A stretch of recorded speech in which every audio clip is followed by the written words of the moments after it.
And I looked at the clock and I was like, oh my gosh, it's 11 a.m. I can make it to church, to the earlier session. And so I went on Uber, I rushed to church, and for the first time, I put my hands up in worship and I heard the Holy Spirit say, welcome home.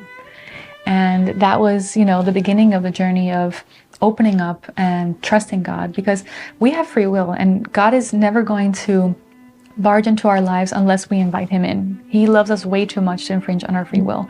And he gives us enough evidence to believe in him if we want to, but not enough evidence to coerce and force open our hearts if we don't want to believe in him, right? It's that otherwise love wouldn't be able to exist. I remember that started this season of now trusting in God and trusting in Jesus and starting my personal relationship with him, seeing how real he was, hearing through other people's testimonies and friends' stories of what he had done in their lives, just gave me this fuller picture of who Jesus was and just made me love him even more. It's like if you have a relationship with any person, the more time that you spend with them, the more experiences that you have with them, the more shared memories, the closer that you're going to feel to them.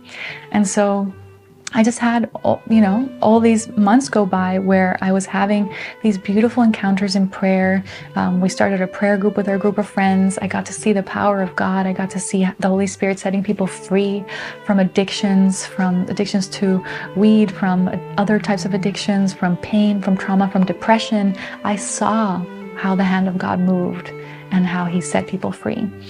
And I started reading the Bible and I didn't realize how misunderstood. It was just so taken out of context, and I had experienced people who maybe didn't represent Jesus in the best way that I had just completely tossed it aside. And so when I picked it up for myself and I understood the loving context behind everything, that's when everything changed. That's when I started seeing this story that God had written throughout human history and his plan of redeeming mankind.